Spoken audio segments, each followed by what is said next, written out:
Bismillahirrahmanirrahim. Assalamualaikum warahmatullahi wabarakatuh.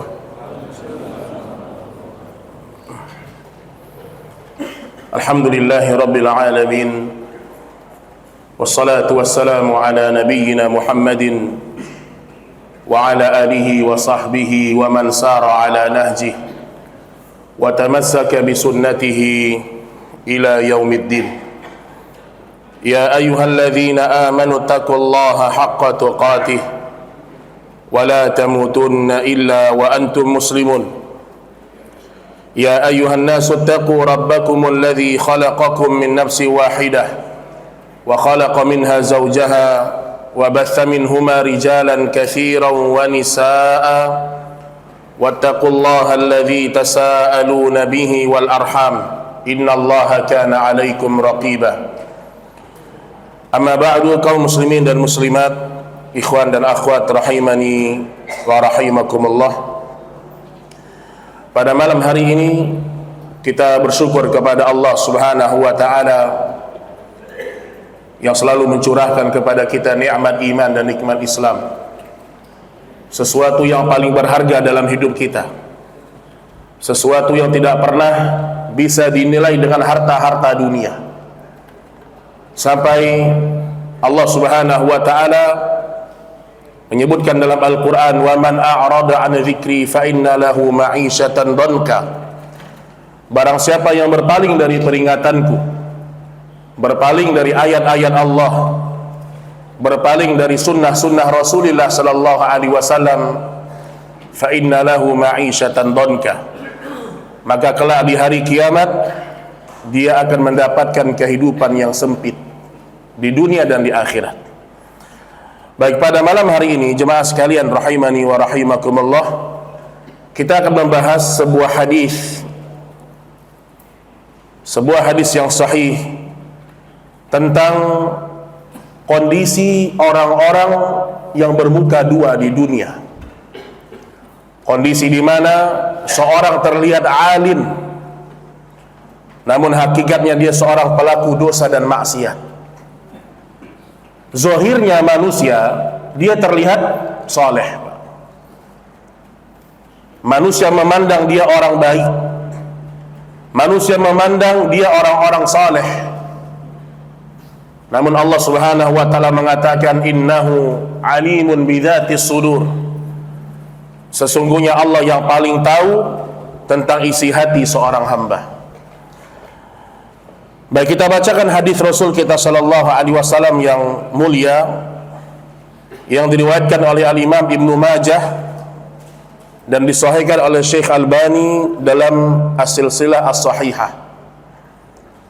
Berarti hadisnya clear, sahih. Karena kita nggak main dengan hadis dhaif, Pak. Walaupun cuman sebagai fadilah amal. Seorang muslim dia mencukupkan dirinya dengan hadis-hadis yang sahih. Karena Nabi sallallahu alaihi wasallam mengatakan, "Man kadzdzaba alayya muta'ammidan falyatabawwa maq'adahu minan nar." Barang siapa yang berdusta atas namaku, maka aku persilahkan tempat duduknya di dalam api neraka. Maka seorang muslim mencukupkan dengan hadis yang sahih atau paling tidak hadis yang hasan. Baik, dalam sebuah hadis yang sahih Nabi kita sallallahu alaihi wasallam bersabda, "La a'lamanna aqwaman min ummati." Aku benar-benar melihat beberapa kaum dari umatku. Artinya ini orang-orang yang benar-benar nyata ada di dunia ini. Orang-orang yang telah disaksikan oleh Nabi Muhammad sallallahu alaihi wasallam tentang kondisi mereka. Dan disebutkan aqwaman min ummati, berarti dia adalah umat dari umat Nabi Muhammad sallallahu alaihi wasallam. Umat Nabi Muhammad terbagi menjadi dua. Baik, sebelum kita jabarkan satu persatu, kita baca dulu hadisnya ya, karena hadisnya panjang. la a'lamanna aqwamin min ummati ya'tuna yaumal qiyamah bihasanati amthalin jabal atau amthalin jibal. Aku akan melihat beberapa kaum dari umatku yang datang pada hari kiamat dengan kebaikan laksana gunung-gunung Tihamah. Fayaj'aluha Allah azza wa jalla haba'an manthura. Namun setelah itu Allah subhanahu wa ta'ala menjadikan semua amal itu seperti haba'an manthura, debu yang berterbangan di hari kiamat. Qila ya Rasulullah sifhum lana jallahum lana alla takuna minhum wa nahnu la na'lam. Wahai Rasulullah, beritahukan kepada kami bagaimana sifat mereka, bagaimana watak mereka, bagaimana perilaku mereka, sehingga kami tidak menjadi golongan di antara mereka dan kami tidak mengetahuinya. Lihat ketakutan para sahabat, sampai para sahabat mengatakan, jangan sampai kami tidak tahu dengan sifat-sifat orang yang seperti ini. Amalnya menjadi debu yang berterbangan di hari kiamat. Qala, maka bersabda Nabi sallallahu alaihi wasallam, ama innahum ikhwanukum wa min jaldatikum wa ya'khuduna minal lail kama ta'khudun. Sesungguhnya mereka adalah dari saudara-saudara kalian. Artinya dia adalah kaum muslimin. Dia berada di tengah-tengah kalian. Min jildatikum, dari kulit-kulit kalian, dari bangsa manusia. Wa ya'khuduna minal lail kama ta'khudun. Mereka menghidupkan malamnya, menghabiskan malamnya seperti kalian menghabiskan malam-malam kalian. Jadi kalau bicara amal soleh jangan tanya. Mereka juga tahajud seperti kalian tahajud. Mereka juga berzikir seperti kalian berzikir. Kemudian Nabi sallallahu alaihi wasallam mengatakan, walakinnahum aqwamun idza khalau bimaharimillah intahakuha. Tetapi mereka adalah sekelompok kaum, sebuah golongan yang jika mereka menyendiri dengan larangan-larangan Allah, maka mereka melanggarnya. Ini yang disifatkan oleh Nabi sallallahu alaihi wasallam. Baik, kita lihat penjelasan hadis yang mulia ini yang dijelaskan oleh para ulama kita. Yang pertama, ketika Nabi sallallahu alaihi wasallam mengatakan la a'lamanna aqwaman min ummati, sungguh ada orang-orang dari golongan umatku ini. Maka ketika disebutkan kalimat umat, maka umat terbagi menjadi dua. Umat Nabi Muhammad terbagi menjadi dua, ummatud da'wah dan ummatul istijabah. Ada umat dakwah. Siapa itu?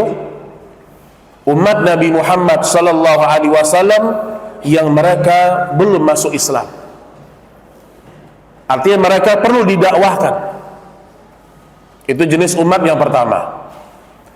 Jenis umat yang kedua, ummatul istijabah. Umat Nabi Muhammad sallallahu alaihi wasallam yang mereka telah menjawab seruan Rasul dan mereka tetap perlu untuk didakwahkan. yakni orang-orang yang telah beriman kepada Allah, orang-orang yang telah berilmu tentang agama, itu juga termasuk umat Nabi Muhammad sallallahu alaihi wasallam yang butuh didakwahkan. Nah, jadi ingat ya, kita punya kewajiban dua terhadap umat, kepada mereka yang belum masuk Islam dan kepada mereka yang sudah masuk Islam dan perlu disempurnakan keislamannya. Kemudian Nabi sallallahu alaihi wasallam mengatakan, ya'tuna yaumal qiyamah bihasanatin amthalin jibal.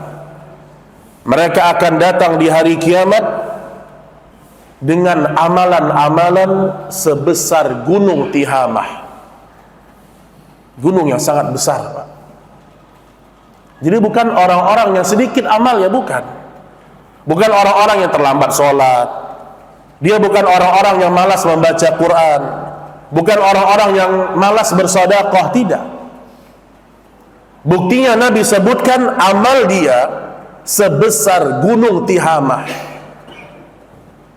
Sebagaimana juga Allah Subhanahu wa taala berfirman, "Wa qadimna ma 'amilu min 'amalin faja'alnahu haba'an manthura." Kami kedepankan amal-amal mereka di hari kiamat dan kami jadikan semuanya debu yang berterbangan. Allah kedepankan amal-amal dia. Ini salat kamu, ini bacaan Quran kamu, ini dakwah kamu, ini pahala menuntut ilmu kamu, ini haji umrah kamu, tapi semuanya debu yang berterbangan. Sama seperti kasus dalam hadis yang mulia ini. Dan Allah Subhanahu wa taala menyebutkan dalam surah Al-Baqarah ayat 77. Ini penegas dari hadis ini, awala ya'lamuna anna Allah ya'lamu ma yusirruna wa ma yu'linun. Tidakkah mereka mengetahui bahwasanya Allah Jalla wa Ala mengetahui segala yang tersembunyi dan mengetahui segala yang tampak. Enggak ada yang luput dari pengetahuan Allah Subhanahu wa taala. Ini akidah Ahlussunnah. Kita nggak seperti akidahnya orang-orang sesat. Sebagian aliran dalam Islam seperti akidahnya Ibnu Sina. Apa kata Ibnu Sina? Allah tidak mengetahui detail perbuatan hamba. Allah nggak tahu.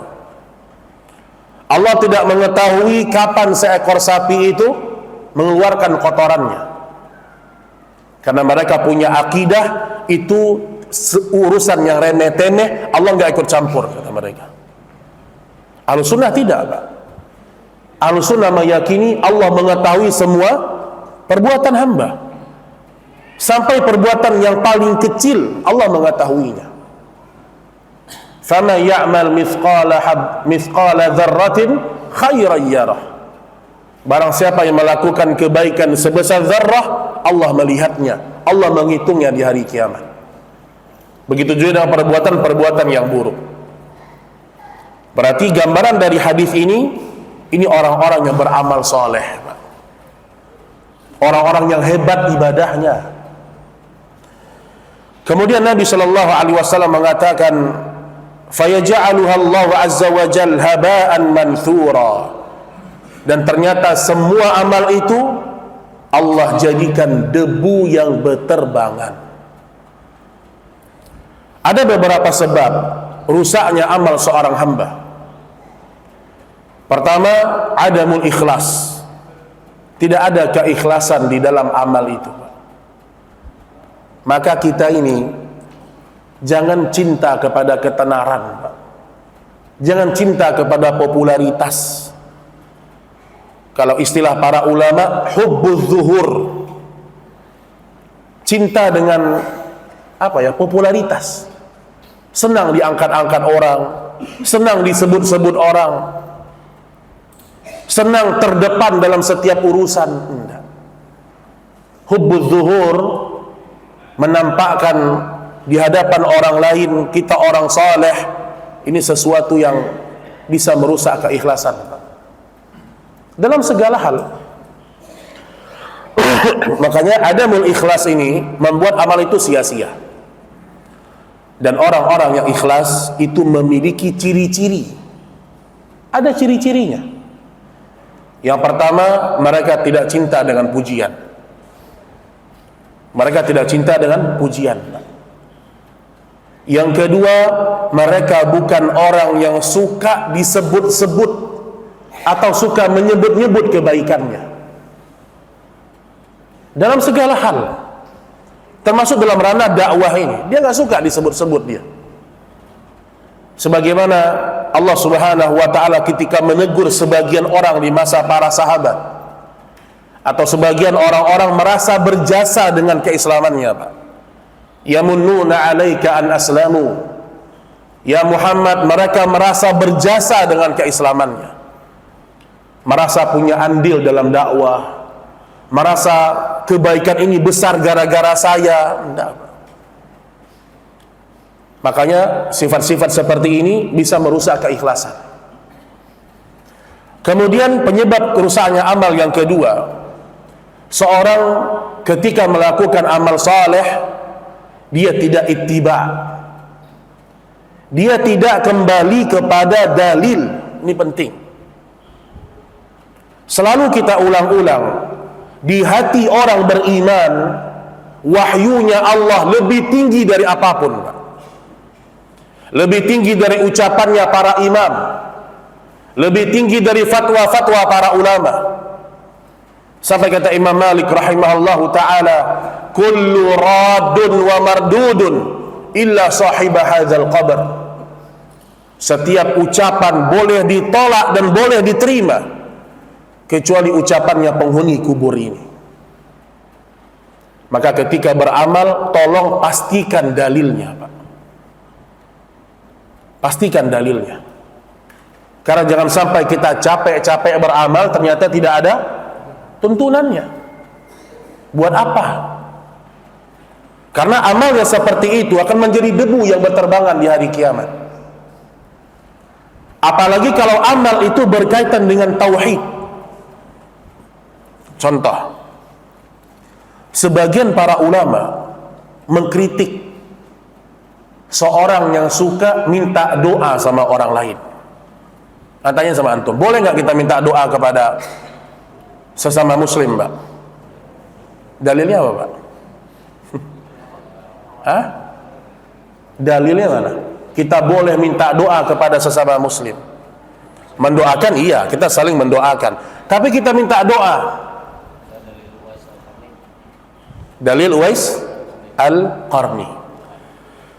Para ulama menyebutkan kisah Umar bin Khattab radhiyallahu taala anhu.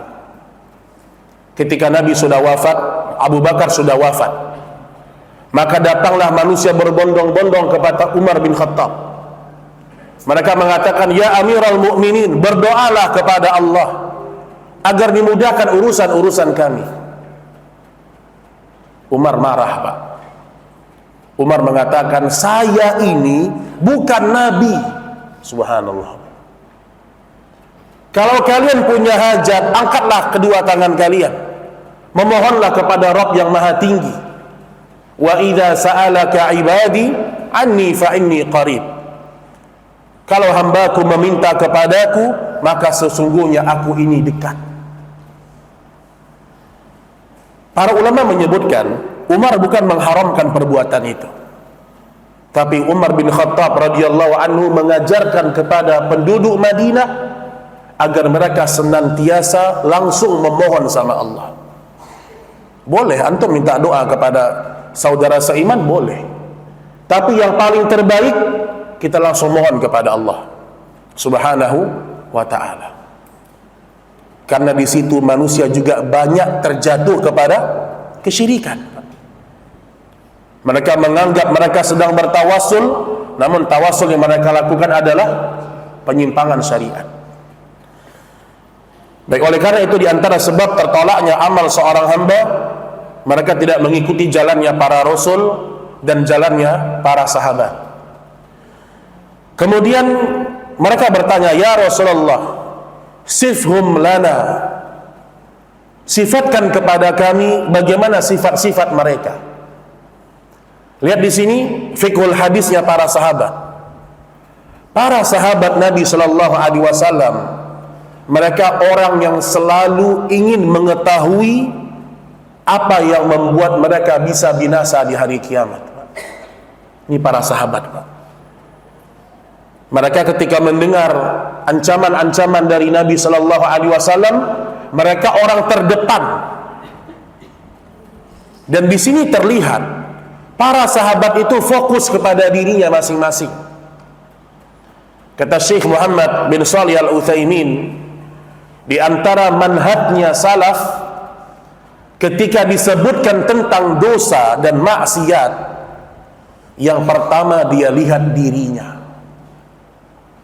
Bukan dia lihat dosa, dia pikirkan dosa, dia lempar kepada orang lain. Oh, ini hadis ini cocok untuk bapak itu tuh, cocok nih. Ada orang begitu, Pak.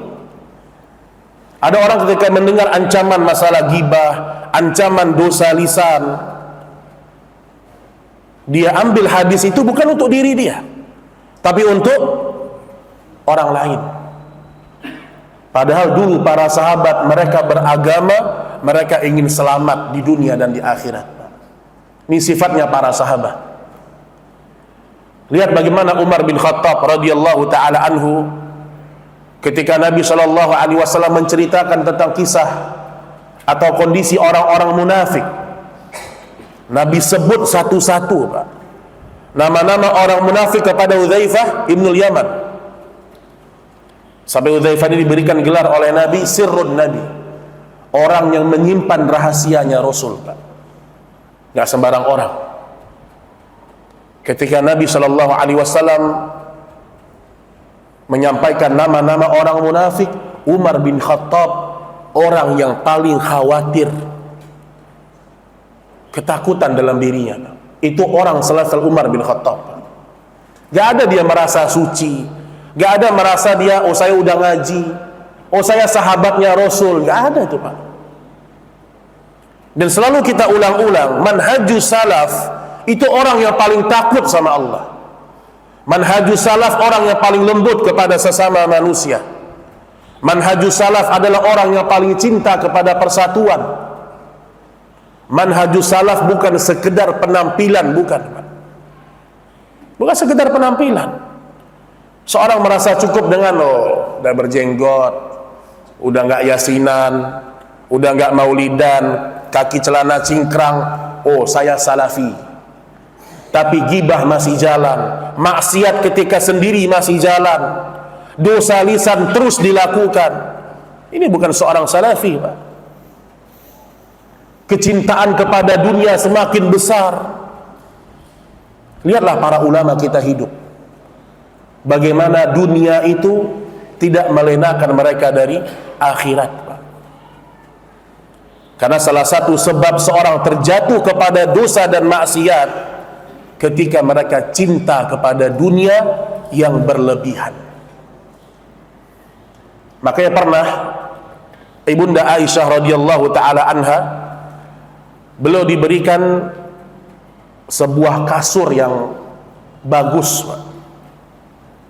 Ketika Nabi Shallallahu alaihi wasallam datang, Nabi tanya, punya siapa kasur ini wahai Aisyah? Kata Aisyah, tadi datang seorang wanita Ansar yang memberikannya untuk kita ya Rasulullah. Apa kata Nabi Shallallahu alaihi wasallam? Kembalikan kasur ini kepada dia. Bukan berarti Nabi ingin hidup susah, bukan. Nabi mengajarkan kepada Ibunda Aisyah, kepada istrinya. Apa kata Rasul Shallallahu alaihi wasallam? Ya Aisyah, kalau seandainya aku mohon sama Allah agar Allah menjadikan gunung-gunung Mekah ini emas semuanya untukku, niscaya Allah akan mengabulkan permohonanku. Lihat, Pak, bagaimana kesederhanaan Rasul Sallallahu Alaihi Wasallam. Maka buang jauh-jauh di benak kita, kalau saya kaya Allah cinta sama saya. Buang jauh-jauh itu. Kalau si fulan miskin berarti Allah susahkan hidup dia. Enggak. Kaya, miskin, sehat, sakit, lapang, sempit, itu semua ujian. Itu semua ujian. Baik, itu dia ketika kita melihat bagaimana semangatnya para sahabat, mereka fokus kepada diri mereka. Kemudian Nabi Shallallahu alaihi wasallam, kemudian sahabat mengatakan, la takunu minhum wa nahnu la na'lam. Karena jangan sampai kami terjatuh kepada sifat itu wahai Rasulullah dan kami tidak mengetahuinya. Ini ketakutan para sahabat kepada sebuah dosa yang mereka tidak tahu. Sama seperti kesyirikan. Di antara doa Nabi Shallallahu alaihi wasallam, Allahumma inni a'udzubika an usrika bika wa ana a'lam. Ya Allah, aku berlindung kepadamu dari kesyirikan yang aku tahu, dan aku berlindung kepadamu dari kesyirikan dan aku tidak mengetahuinya. Karena hukum asalnya seorang disuruh dia belajar. Iya, ketika seorang tidak mengetahui sebuah dosa, kalau dia terjatuh ke dosa itu, dia tidak akan dihukum Allah. Kalau memang benar-benar dia tidak tahu. Wa ma kunna mu'adzibina hatta nab'atsa rasula. Kami tidak akan mengazab sebuah kaum sampai kami mengutus rasul di tengah-tengah mereka. Muncul sebuah pertanyaan, Pak. Apakah semua dosa yang tidak diketahui oleh manusia Allah memberikan uzur, Pak? Di dalam bahasan kitab akidah namanya al-udhru bil jahl. Apakah semua kebodohan itu dimaafkan? Misal ada orang dia nggak tahu, ternyata dia melakukan kesyirikan. Apakah dimaafkan dosa syiriknya? Ada seorang ternyata dia tidak tahu, dia terjatuh kepada riba. Apakah dimaafkan dosa ribanya? Maka Syekh Shalih Fauzan hafizahullah ta'ala, salah satu ulama yang kita sebut dan para ulama sebut dengan baqiyatus salaf, di antara ulama-ulama besar abad ini yang sangat istiqamah di atas jalannya salaf, namanya adalah Syekh Shalih Fauzan hafizahullah. Beliau mengatakan tidak semua kebodohan itu diberikan uzur. Gak semua, Pak. Beliau membagi menjadi dua. Ada dosa yang harus manusia tahu itu dosa. Dosa-dosa yang sifatnya zahir dan sudah tersebar. Contoh dosa syirik. Apalagi syirkul akbar. Dosa haramnya zina. Dosa haramnya meninggalkan sholat. Dosa-dosa yang memang sudah diketahui oleh mayoritas manusia. Kalau ada orang terjatuh kepada dosa syirik, tidak ada uzur bagi dia.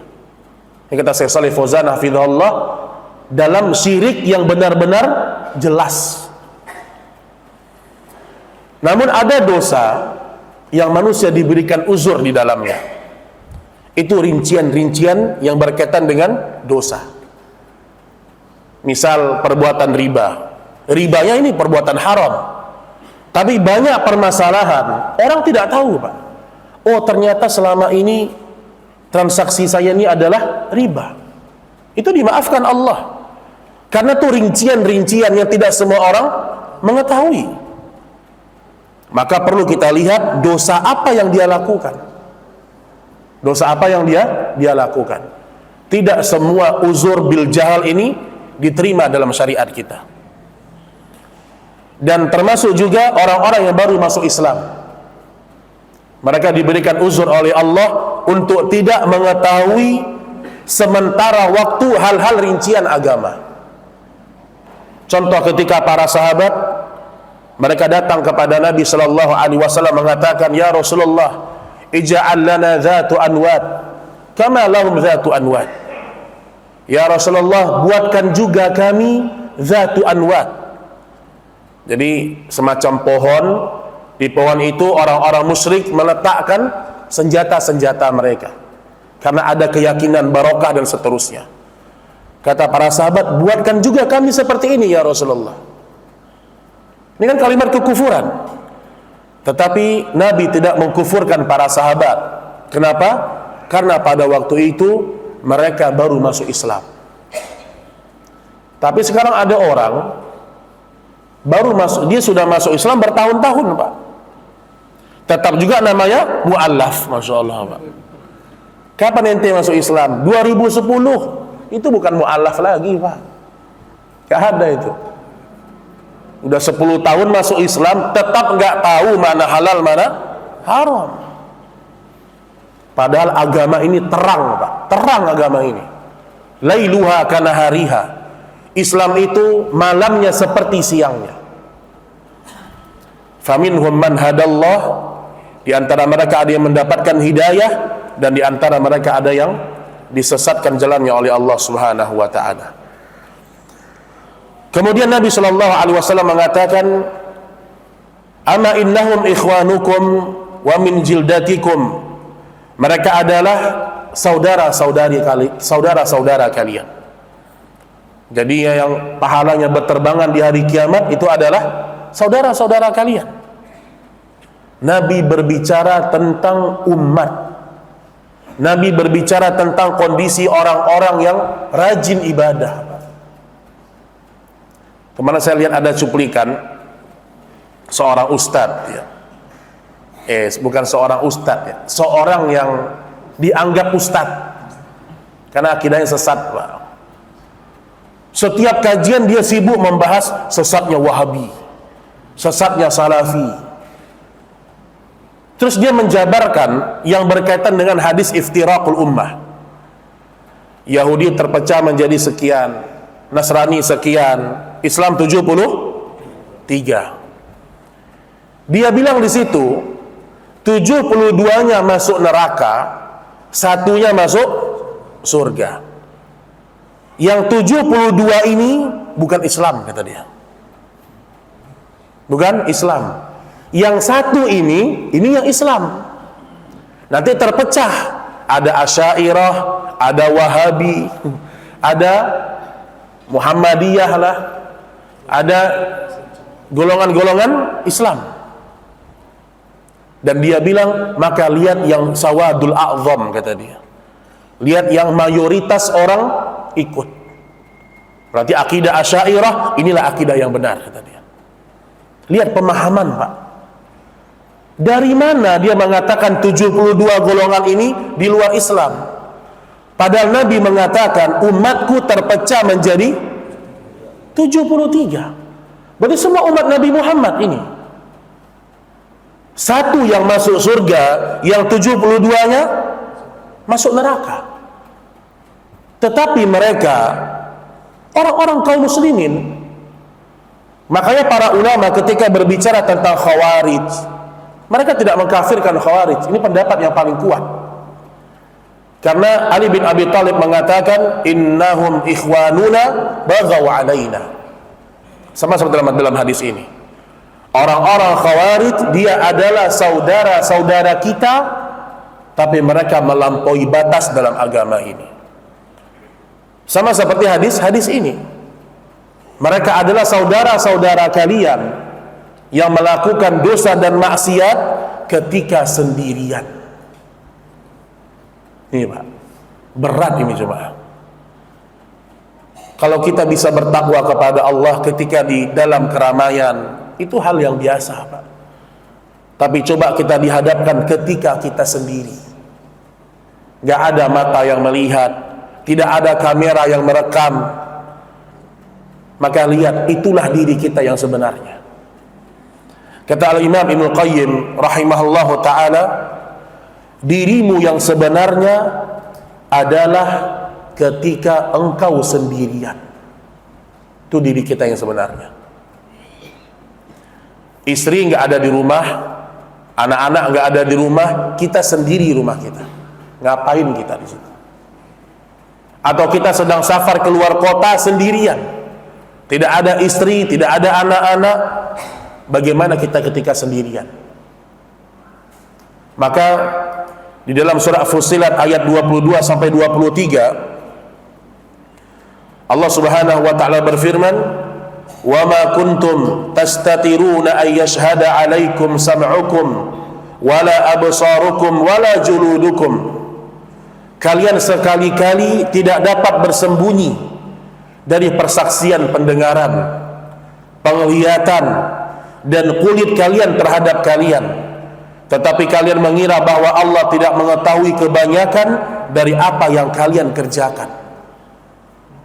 Lihat, Pak, 3, masuk atau keluarnya hidayah. Ada 3 pintu masuk atau keluarnya hidayah. Kata Imam Al-Qayyim rahimahullah dalam Miftah dari Sa'adah, yang pertama mata kita ini, Pak. Ini pintu masuknya hidayah. al-absar. Apa yang kita lihat, apa yang kita saksikan. Mata ini Pak, ini ada persaksiannya besok di hari kiamat.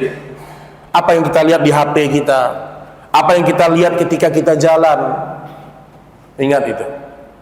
Kemudian yang kedua adalah pendengaran, telinga. Ini telinga kita dengarin apa? Apakah telinga kita lebih senang mendengarkan ayat-ayat Allah atau lebih senang mendengarkan aibnya orang? Apalagi aibnya ustadz, senang kali itu Pak. Ada orang suka gibah Pak, lebih suka lagi dia kalau ustadznya digibahin sama dia. Dan biasanya ini orang-orang yang jauh dari ilmu.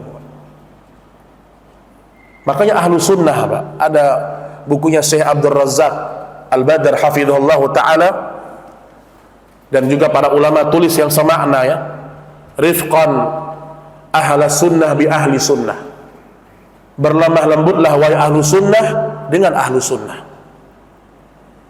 Karena ada sebagian orang-orang yang belajar, dia tahdzir serampangan, tahdzir serampangan. Kalau guru kita salah dan dia menyimpan banyak kebaikan, ribuan kebaikan, kata Syekh Muhammad bin Shalih Al-Utsaimin, berikan uzur kepada dia, tapi jelaskan kesalahannya. Tapi haram kepada kalian, kata Syekh Utsaimin, untuk menjatuhkan kehormatannya orang-orang alim yang telah mengajarkan din kepada kalian. Maka perlu diingat itu ya. Ahlu sunnah punya manhaj dalam menasehati, dalam menasehati. Makanya penglihatan, pendengaran, ini kita lihat apa yang kita dengar. Hari ini apa yang kita dengar? Berapa banyak kita mendengarkan ayat-ayat Allah? Berapa betah kita mendengarkan hadis-hadis Nabi Shallallahu Alaihi Wasallam? Makanya orang kalau sudah terbiasa dengan Al-Quran, dia hidup. Hatinya ini kalau dengar musik, dia nggak akan betah Pak. Mustahil betah dia. Lantunan syaitan, mustahil. Tapi kalau setengah kajian, setengah musik, nah itu masih menikmati lah itu. Udah bertahun-tahun ngaji, masih bisa duduk makan di restoran, musiknya sebesar-besar itu suaranya. Itu pengaruh di hati Pak, pengaruh. Makanya perhatikan apa yang kita dengar ya teman-teman. Lihat dulu para ulama, hati-hati dari mendengarkan maksiat, jelas, gibah, namimah, dan hati-hati dari mendengarkan syubhat. Syubhat jangan ditantang Pak. Kalau kita menantang syubhat, masuk ke dalam hati kita, antum akan susah membedakan hak dan batil. Maka dulu Muhammad bin Sirin, ketika datang akidah-akidah sesat kepada dia, dia mengatakan, ditutupnya kupingnya Pak. Datang ulama Mu'tazilah, ulamanya Murji'ah, mereka mengatakan, wahai Muhammad bin Sirin, saya mau diskusi ayat Quran sama kamu. Apa kata Muhammad bin Sirin? Ditutupnya telinganya. Saya yang keluar dari masjid atau anda yang keluar dari masjid? Dia tidak memberikan kesempatan kepada telinganya untuk mendengarkan syubhat. Ini selevel ulama nih Pak. Kalau kita tantang Pak. Mana tuh? Coba lihat. Nanti anda bantah nih di grup. Jangan Pak. Korban sudah banyak. Apalagi di masa sekarang, dai-dai yang berjubah ahlu sunnah, hakikatnya bukan ahlu sunnah. Ngajak-ngajak demo, itu sudah bukan ahlu sunnah itu Pak. Ngajak demo, ngajak-ngajak menentang pemerintah, itu sudah bukan ahlu sunnah. Itu keluar dari usul ahlu sunnah, walaupun dia mengatakan dia ahlu sunnah. Gak ada seorang salafi menghina pemerintah, itu gak ada Pak. Walaupun penampilan berjenggot juga, celananya juga cingkrang, bahasnya kitab tauhid juga Pak. Tapi ahlu sunnah itu orang yang paling lembut lisannya mendoakan pemimpinnya. Dan di sini banyak orang tergelincir. Ingat, antum gampang aja. Antum kalau pengen melihat ustadz itu benar nggak nih akidah dari ustadz ini, coba pancing-pancing masalah pemerintah. Kelihatan, Pak, mana yang sebenarnya ingin memberontak, mana yang sebenarnya mengajak umat bersabar di atas kezaliman pemimpin. Makanya perhatikan, hati-hati dengan subuhat. Jangan ditantang subuhat itu. Apalagi kita masih jauh dari ilmu yang sahih, Pak. Kemudian juga yang berkaitan dengan masalah pintu masuknya hidayah adalah hati. Makanya hati didahulukan oleh Allah, penyebutannya dalam surah Al-Baqarah daripada mata dan telinga. Khatamallahu ala qulubihim wa ala sam'ihim wa ala absarihim ghishawah. Allah kunci hatinya. Kalau hati sudah terkunci, mata buta, telinga tidak bisa mendengar. Hati ini, Pak. Dan kapan hati ini dikunci oleh Allah? Ketika selalu bergelimang dengan dosa dan maksiat. Apalagi ketika sendirian. Tapi inilah agama kita, Pak. Agama yang penuh dengan kasih sayang. Kita tidak diperintahkan oleh Allah untuk tajasus kepada dosa orang. Sini tidak ada antum, anda pengen cek antum bertakwa enggak? Enggak boleh, Pak. Enggak bisa begitu. Baik, kita lanjutkan setelah azan insyaallah taala. Assalamualaikum warahmatullahi wabarakatuh. Alhamdulillah wassalatu wassalamu ala Rasulillah wa ala alihi wa sahbihi wa mawalah wa la haula wa la quwata illa billah. Ganti.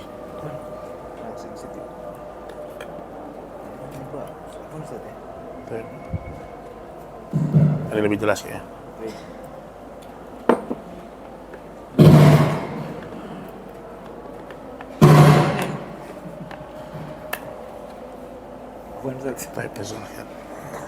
Baik, kaum muslimin dan muslimat rahimani wa rahimakumullah. Ada sebuah doa yang diajarkan oleh Nabi kita Muhammad sallallahu alaihi wasallam dalam hadis riwayat Imam Ahmad, disahihkan oleh Syekh Albani rahimahullahu taala. Di antara doa Nabi sallallahu alaihi wasallam berlindung dari dosa di saat kesendirian dan di saat keramaian. Allahumma inni as'aluka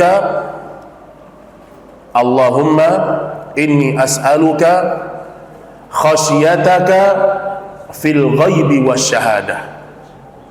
Ini di antara penggalan doanya. Allahumma inni as'aluka khasyataka fil ghaibi wasyahadah. Kata Nabi sallallahu alaihi wasallam, aku meminta kepadamu ya Allah rasa takut fil ghaibi wasyahadah, di saat gaib, di saat aku sendirian, atau di saat syahadah, di saat manusia-manusia menyaksikanku.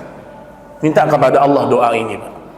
Atau mohon kepada Allah agar Allah mengabulkan doa ini untuk kita. Jadi ketika kita sendiri kita dijaga oleh Allah, ketika kita dalam keramaian pun kita dijaga oleh Allah Subhanahu wa taala. Dan bagi seorang yang merasa ketika dia sendiri dia terjatuh kepada dosa, maka hendaklah dia mengurangi yang namanya kesendirian. Itu hukum asalnya, Pak. Ustadz, saya ini Ustadz kalau udah sendiri Ustadz, saya jatuh kepada dosa. Nah, jangan sendirian, sering berbaur dengan manusia, kurangi kesendirian. Maka kata Mu'adz bin Jabal radhiyallahu taala anhu, di antara fikih seseorang, di antara dalamnya ilmu seseorang, dia mengetahui kapan imannya naik dan kapan imannya turun beserta asbabnya, beserta dengan sebab-sebabnya. Itu kita harus tahu tuh, Pak. Mungkin para wanita kalau udah banyak ngumpul-ngumpul terjadi ghibah, maka kurangi ngumpul-ngumpul. Atau kita juga demikian, laki-laki misalnya, kalau udah sendiri jauh dari keluarga kita jatuh kepada dosa, maka jangan terlalu sering sendirian. Ini diantara tips yang para ulama jelaskan kepada kita. Dan sibukkan diri kita dengan ilmu. Sibukkan diri dengan ilmu. Karena di antara tipuan iblis merasa kita selalu sendirian. Jadi Ibnu Jauzi beliau menyebutkan di antara tipu dayanya iblis selalu menanamkan dalam hati kita, gak ada yang lihat kamu, gak ada yang dengar, gak ada yang menyaksikan, kamu sedang sendirian, lakukanlah dosa. Maka kata Ibnu Qayyim, jangan pernah merasa sendirian, karena sesungguhnya malaikat Allah menyaksikan dan Allah Subhanahu wa ta'ala menyaksikan dirimu. Selalu ingat itu, Pak. Saya nggak sendirian. Walaupun antum sendiri di kamar nih, saya nggak sendirian. Tanamkan itu. Ada malaikat yang melihat, ada Allah yang menyaksikan. Ketika kita merasa kita sedang sendirian, disitulah kita terjatuh kepada dosa dan maksiat. Namun dalam agama kita juga dilarang oleh syariat Islam untuk tajasus kepada dosa orang, nggak boleh. Oh, si fulan sedang sendiri itu, ngapain dia di rumah tuh ya? Saya gerebek di rumahnya, nggak boleh, Pak. Atau seorang istri, dia tajasus dengan HP suaminya, nggak boleh juga, Bu. Suami melakukan maksiat, dosa dia dengan Allah. Istri melakukan maksiat, dosa dia dengan Allah. Kita hanya boleh menghukumi apa yang kita lihat, apa yang kita dengar, baru kita hukumi perbuatan itu. Maka tidak boleh, Pak. Kita lihat, kita punya sahabat, kita cek dia dari pagi sampai malam kemana aja dia, kita buntutin kendaraannya, itu nggak boleh dalam agama. Ada nggak orang begitu, Pak? Ada, Pak. Orang kalau mau cari aib kita dapat, Pak. Dapat. Dalam segala hal, dalam kita berbicara, dalam kita berdiskusi, dalam kita pergi kemanapun, itu ada orang-orang yang mungkin tajasus. Maka dalam Islam dilarang kita tajasus. Tujuannya apa? Karena sebenarnya kita beragama fokus kepada diri sendiri. Itu hukum asalnya. Kita nggak sibuk dengan amalnya orang lain. Wallahu ta'ala a'lam bissawab. Mungkin kalau ada pertanyaan sebelum kita sholat isya, dipersilahkan jemaah sekalian. Silahkan, Pak. Ustaz, bagaimanakah untuk mengetahui tentang perintah Nabi yang memelihara jenggot? Apakah ada batasannya sampai segenggam? Karena ada orang yang berdalil dengan Nabi nggak pernah dicukur. Kemudian perbuatan Ibnu Umar radhiyallahu anhu memotong jenggotnya yang lebih dari segenggam ketika haji. Bagaimana menjelaskan itu? Baik, barakallahu fiik. Pertama dari fikih hadis ini yang harus kita fahami, para sahabat tidak mungkin sengaja mengingkari sunnah Nabi. Itu mustahil, Pak. Tidak mungkin para sahabat itu mereka sengaja atau melakukan perbuatan yang menyelisihi perintah Rasul. Itu mustahil. Itu iman kita dulu tuh. Maka kalau ada sebuah riwayat dari Ibnu Umar atau sebagian juga kisah tentang sholat tarawih yang Umar bin Khattab melakukan 23 rakaat atau 20 rakaat, maka perlu ditelusuri riwayatnya. Maka sejumlah para ulama berbicara, Pak. Sebagian para ulama tidak mensahihkan riwayat Ibnu Umar itu. Sebagian mereka tidak mensahihkan karena mustahil Ibnu Umar menyelisihi sunnah Nabi. Karena Nabi SAW mengatakan, biarkan lihyah itu tumbuh, biarkan dia tumbuh, sehingga jenggotnya Nabi itu ada sedada. Dan dengan hikmah Allah, Pak, rambut itu akan berhenti sesuai dengan fitrahnya. Ustadz, ntar nggak dipotong-potong sampai tanah dong? Nggak ada itu, Pak. Antum lihat foto-foto di Google jenggot orang sampai tanah, itu dusta itu. Sama seperti rambut yang lain, Pak.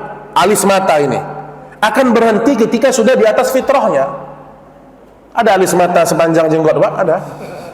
Nggak ada, Pak. Makanya termasuk jenggot kita, dia akan berhenti ketika memang fitrahnya sudah berhenti.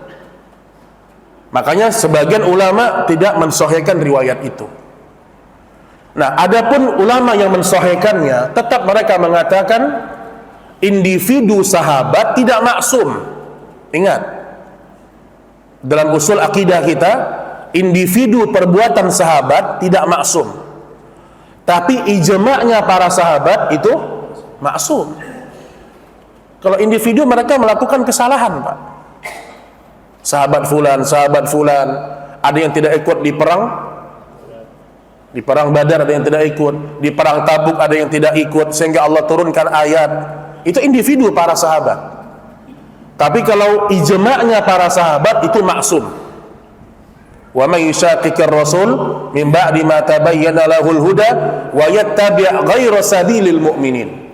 Sabilil mu'minin itu adalah sahabat. Jadi andaikan riwayatnya sahih, tetap tidak bisa kita mengutamakan individu sahabat. Maka hukum asalnya jenggot ini terus dipanjangkan. Tak ada itu yang bilang kayak tusuk sate itu orang bodoh itu, Pak. Itu kayak tusuk sate ini kalimat subhanallah ya. Ini kalimat penghinaan sama agama ini, Pak.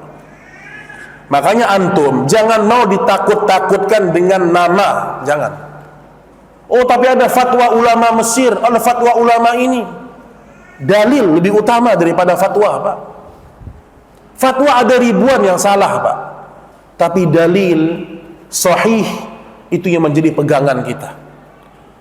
Jadi biarkanlah dia tumbuh, dan jenggot itu akan berhenti ketika memang fitrahnya dia sudah pas pada batasnya. Ya, wallahu a'lam bissawab.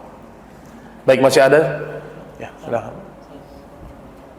Ini kanan dulu lah, silakan, Pak. Ya, fadhal. Waalaikumsalam.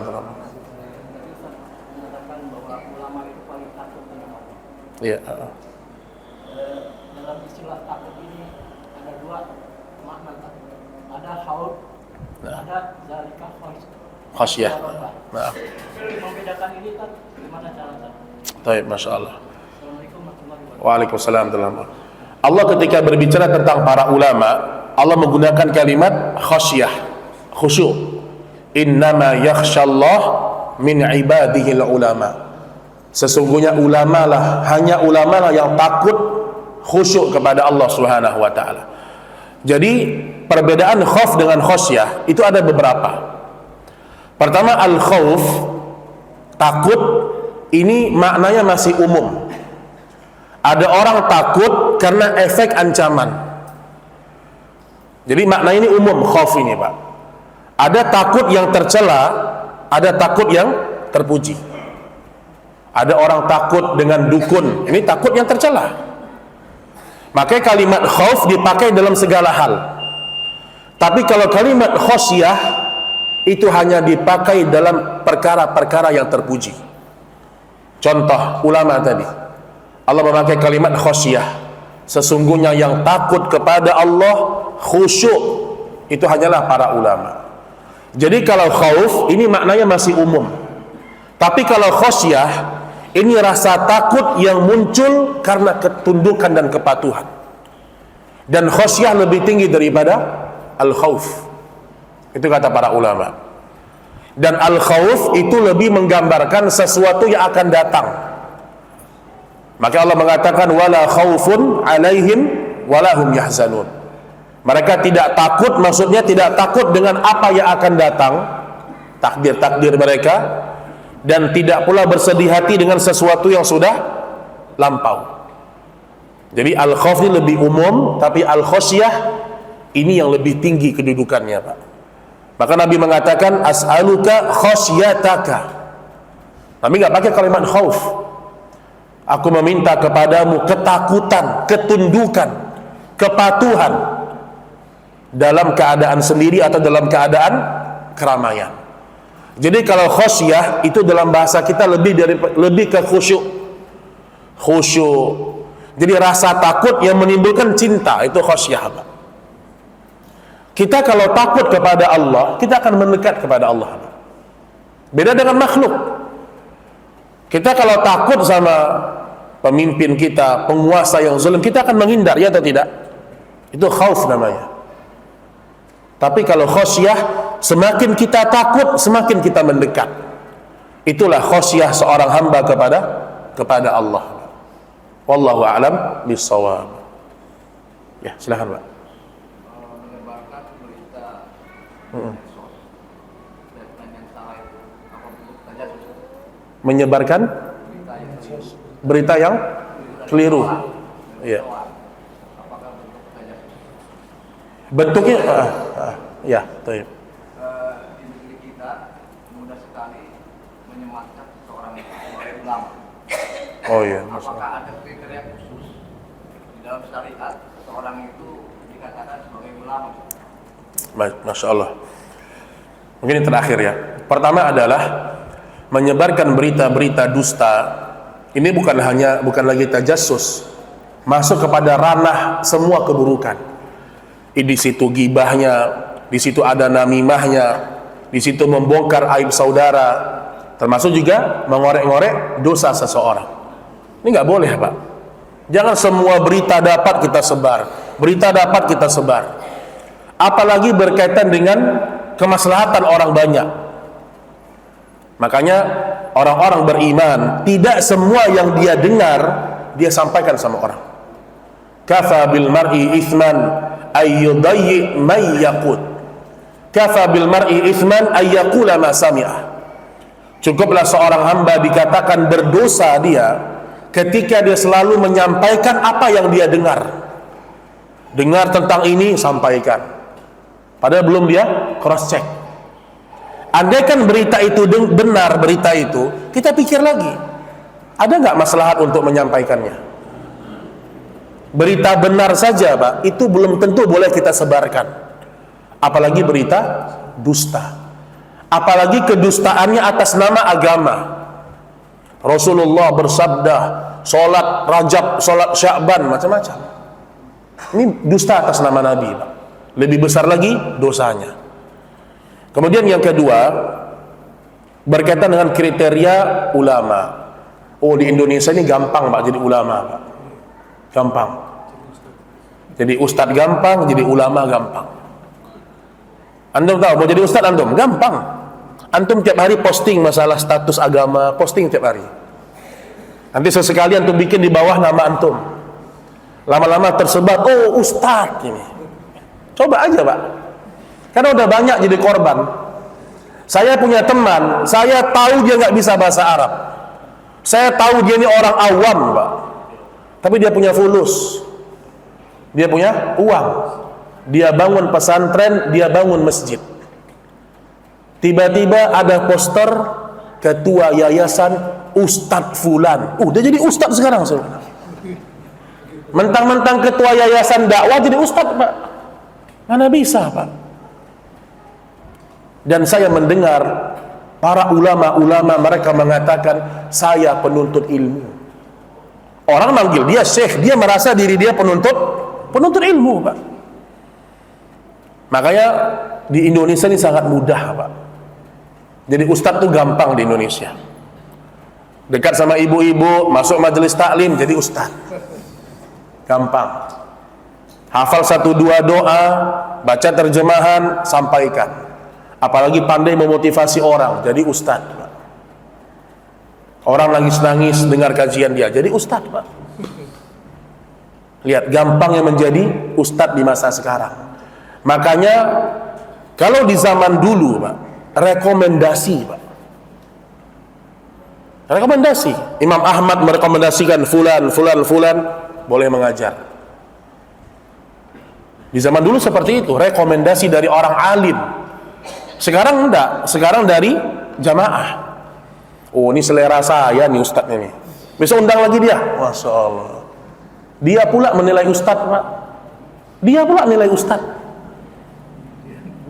Makanya panitia kajian dimanapun dan siapapun belajar. Nggak 1-2 kali kita kecolongan, Pak. Oh, ini ternyata bukan ustadz sunnah ini. Ngajak-ngajak demo, Pak. Tapi kecolongan ibu-ibunya. Ketahuannya setelah beberapa kali. Karena yang namanya ibu-ibu biasanya dilihat di YouTube, wah cocok nih ustadznya.